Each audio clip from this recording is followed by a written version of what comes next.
Estamos en el año 1865 y Maxwell acaba de publicar un artículo que se titula Una teoría dinámica del campo electromagnético. Esta teoría explica tanto fenómenos eléctricos, como sería el campo generado por una carga puntual, lo que también llamamos electrostática, y fenómenos magnéticos. Por ejemplo, el campo magnético generado por una corriente. Ahora bien, las ecuaciones contenidas en este artículo contenían mucha más física. Hola, soy Javi y en este canal hablamos un poco de todo, no solo de física, que si no se nos va a quedar la cabeza cuadrada. Hoy te quiero explicar cómo nació una de las teorías más relevantes de la física moderna, que es la relatividad especial. Verás cómo esta se desprende de las ecuaciones que aparecen en el artículo de Maxwell que acabo de mencionar. Así que primero de todo, veamos esas ecuaciones. ¿Por qué son tan importantes? Antes de Maxwell se habían observado separadamente fenómenos eléctricos, por ejemplo, lo que experimentas cuando frotas un globo con lana y ves que se carga eléctricamente, y fenómenos magnéticos. Así, por ejemplo, si uno colocaba imanes cerca de corrientes eléctricas, observaba que los imanes se orientaban de una cierta forma. Para explicar estos fenómenos eléctricos y magnéticos, había varias ecuaciones, y la contribución clave de Maxwell fue tomarlas todas ellas y recogerlas dentro de un mismo marco teórico. Así que básicamente lo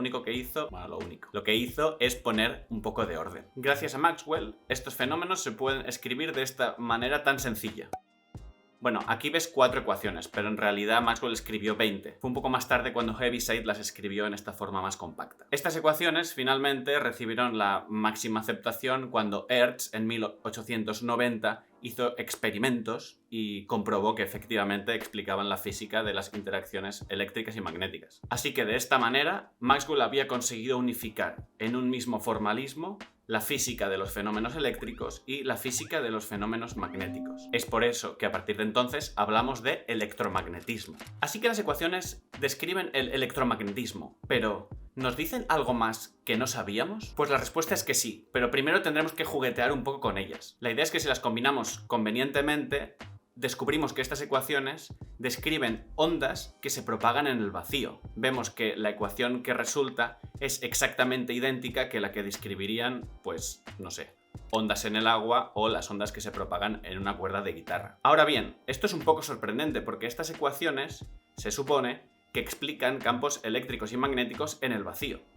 De forma que estas ondas se estarían propagando en el vacío. Y eso es un poco extraño. Piensa en las ondas que acabo de mencionar. Cuando tiras una piedra a un lago, provocas una perturbación que se desplaza, y es lo que ves. Pero las partículas que están en el lago, o en la superficie del lago, no se desplazan. Lo que hacen es empezar un movimiento oscilatorio, pero si quieres, de media, su posición permanece la misma. Lo mismo sucede en la cuerda de una guitarra. Cuando la tocas, pues esta y los elementos que la forman empiezan a oscilar. Pero esos elementos no se desplazan, de manera que hay una transferencia neta de energía sin que haya una transferencia neta de materia. Pero si esto es así, es muy extraño que exista una onda que se propaga en el vacío, como parece que las ecuaciones de Maxwell nos quieren decir. Raro, ¿eh? Pues bueno, a ver si al final del vídeo entiendes un poco por qué pasa esto. ¿Cómo te quedas?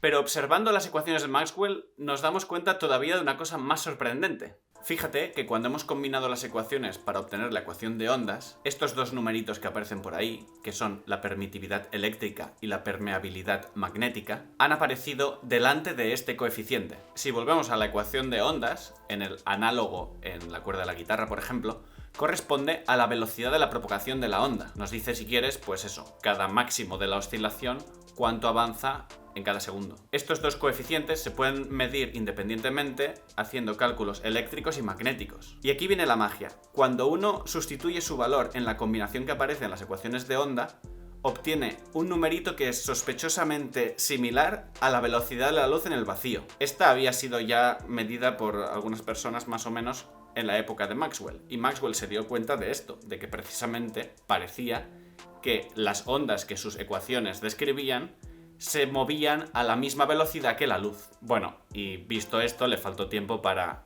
decir que la luz no era otra cosa que una onda electromagnética que se propagaba en el vacío. Fijaos que esto es extremadamente interesante, porque Maxwell no solo había unificado la electricidad con el magnetismo, dando lugar al electromagnetismo, sino que también estaba, de esta manera, unificando el electromagnetismo con la óptica. A partir de Maxwell, electricidad, magnetismo y óptica pasaban a estar descritos por un mismo marco teórico, por sus ecuaciones. Y de alguna manera estaba dando respuesta a la pregunta que muchos físicos se estaban haciendo. ¿Qué es la luz? Para él no eran partículas, sino ondas. Y espérate, porque todavía no hemos acabado con las sorpresas de las ecuaciones de Maxwell. ¿Qué más nos esconde? Para responder a esa pregunta tenemos que hablar un poco de sistemas de referencia. Normalmente cuando uno escribe una teoría física, intenta hacerlo en general, es decir, que no dependa del observador. Y si en algún momento tenemos que elegir un observador concreto, bueno, pues tendríamos que ser capaces de explicar cómo pasamos de esa teoría vista por un observador a la misma teoría observada por un observador distinto. En ningún momento hemos dicho si para obtener estas ecuaciones estábamos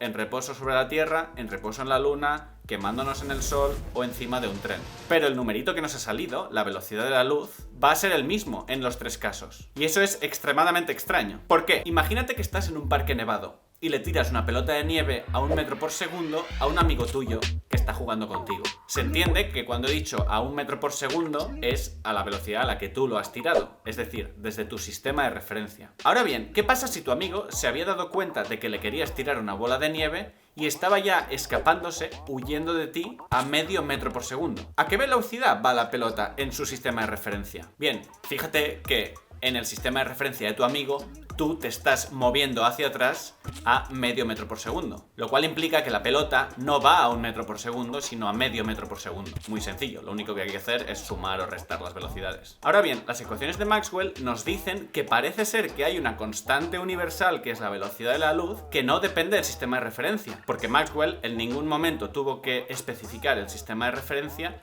para desarrollar la teoría. Así que si tu amigo está en el parque y tú, en vez de tirarle una bola de nieve, le apuntas con una linterna, lo que las ecuaciones de Maxwell parecen estar diciéndonos es que tanto en tu sistema de referencia como en el sistema de referencia de tu amigo, las ondas que salen de la linterna van a la misma velocidad, que es la velocidad de la luz. Y esto, desde luego, es muy extraño. Deja que te ponga otro ejemplo. Imagínate que tienes un cable cargado. Es decir, imagínate que en este cable, en todos los puntos del cable, hay pues unas ciertas cargas eléctricas que no se mueven. En este caso, las cargas están inmóviles. Entonces, las ecuaciones de Maxwell lo que nos están diciendo es que se genera un campo eléctrico alrededor del cable, que iría más o menos así. Ahora bien, ¿qué sucede si en vez de tener el cable quieto, lo que hago es estarlo moviendo a una velocidad constante? Pues ahora las ecuaciones de Maxwell no nos dicen que se genere un campo eléctrico. Lo que nos dicen es que se genera un campo magnético. Así que hablar de un campo eléctrico o hablar de un campo magnético también parece que depende del observador. Bueno, como veis, esto es una movida y los físicos de la época no se lo tragaban. Así que decidieron inventar la teoría del éter. El éter sería una sustancia que llenaría el universo y sería un sistema de referencia privilegiado. Es decir, sería el sistema de referencia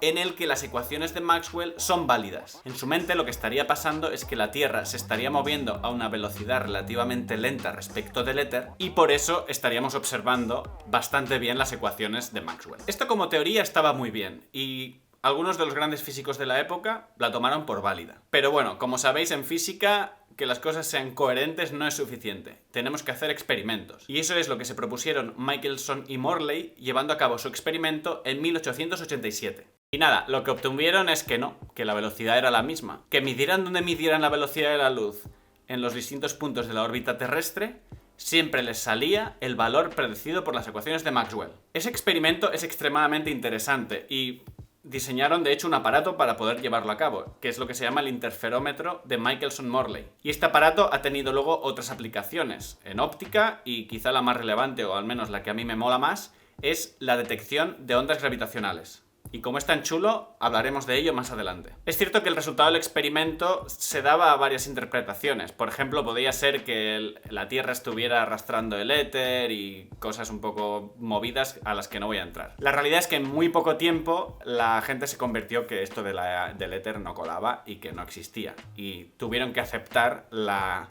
confusa idea de que sí, efectivamente, la velocidad de la luz no depende del observador, no depende de quién la mida. Es siempre, pues, ese numerito. ¿Y cómo explicar eso? Bien, pues así es precisamente como nació la teoría de la relatividad especial. Pocos años más tarde, Einstein se dio cuenta que el problema para aceptar que la velocidad era la misma para todos los observadores radicaba básicamente en la hipótesis de que el tiempo pasa igual para todo el mundo. Pero no entraremos en los detalles. Si te interesan, no te olvides de suscribirte al canal y, cambiando un poco de tema, por aquí te dejo otro vídeo que seguro que te gustará también. ¡Nos vemos!